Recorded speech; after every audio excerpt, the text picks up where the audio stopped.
Flight meal secrets and etiquette every traveler should know. Alright, folks, welcome back to the channel. Today we are diving into something every travel experiences but very few people actually think about: flight meal etiquette. Yes, that little tray of food you get mid-air is more than just a snack to keep you alive until landing. It is part of a finely tuned system designed to keep hundreds of passengers fed, safe, and hopefully happy at 35,000 feet. This video is especially important if you have flying in or out of Australia, because let's be real, Aussies love their food and no one wants to be the passenger who accidentally makes a meal service awkward.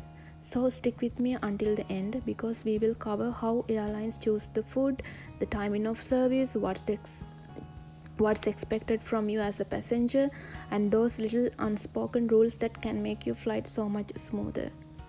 And hey, don't forget to comment below if you have ever had a funny or weird meal experience on a flight, and of course hit that subscribe button for more travel stories and guides. Okay, how airlines choose the food. Let's start with the question we all wonder: how on earth do airlines choose the food they are going to serve? It is not as random as it looks. Airline meals are the product of months of testing. Food has to survive being cooked, chilled, transported, reheated, and then eaten at high altitude, where your taste buds don't work quite the same way. Did you know that at altitude your sense of taste drops by about 30%? Salt and sugar don't hit as hard, which is why plain food often taste bland if you are comparing it to a restaurant. Airlines compensate by adding more seasoning, umami flavors, or sauces that hold up in the air.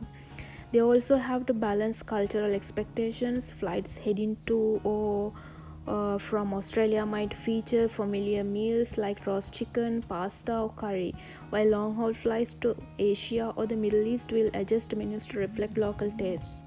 And here is a fun fact: airlines almost always offer two main meal choices, one vegetarian or light option, and one meat based. This isn't just for variety but also as a kind of insurance. If one option runs out, there is a still second choice to fall back on. Next, timing. When meals are served. Meal service isn't random either. Airlines carefully plan when food is served based on flight length and time zones. On short domestic flights like Sydney to Melbourne, you might only get a snack and a drink. On medium flights like say Sydney to Bali, you will likely get one full meal service. But on long haul flights like Sydney to Los Angeles, expect at least two full meals plus snacks. The first meal is usually served about 60 to 90 minutes after takeoff. This gives the crew time to reach cruising altitude, prepare cards, and set up. The second meal comes 1 to 2 hours before landing, so passengers don't step off the plane hungry.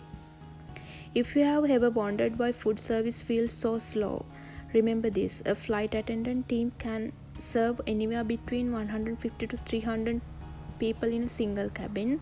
It is not just food, it's drinks, trays, dietary requests, and making sure hot meals stay hot while cold meals stay cold. Next, how meals are served. Meal service starts from the galley, where flight attendants load carts with trays. They move row by row, serving passengers in order. In premium cabins like business or first class, meals are plated individually and served on real dishes. But in economy, it's all about efficiency: trays, foil lids, and plastic cutlery. There's a little etiquette here too. Tray tables down before service. Don't wait for the crew to hold your meal awkwardly while you shuffle. And then headphones off when being served. A simple courtesy so they don't have to shout. Next, clear space. That means no feet, no laptop spread wide, no drinks on the edge about to spill. And yes, the chicken or beef cliche is real, but these days you will usually hear chicken or pasta, or sometimes beef or vegetarian curry. Airlines avoid serving two meals that look too similar, because no one wants the panic of thinking they are out of options. Next, special meals and dietary requests. Here is another important part of flight meal etiquette: special meals. Airlines actually allow you to request meals in advance: vegetarian, vegan, gluten free, halal, kosher, diabetic, low salt, you name it. But here is the catch: you usually need to book these at least 24 to 48 hours before your flight. An etiquette tip: if you ordered a special meal, don't swap with your neighbor because you change your mind. Special meals are carefully loaded by number, and if you give yours away, someone with dietary restrictions might miss out. Then, drinks and alcohol. Now let's talk about drinks. On most international flights, especially with full service carriers, drinks are included: water, juice, soft drinks, tea, coffee, and sometimes alcohol. Don't overdo it with alcohol. Yes, free wine sounds tempting, but altitude makes alcohol hit harder, and no one wants to be that passenger. Also, flight attendants legally have the right to stop serving you if they think you have had enough. During the meal service, a few unspoken rules make the whole process smoother.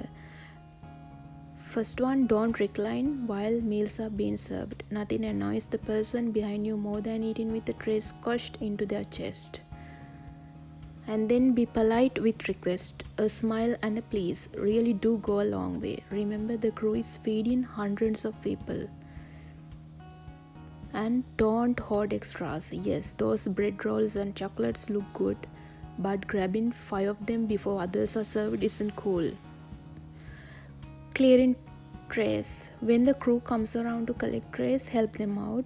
Stack used cups and rubbish neatly on your tray.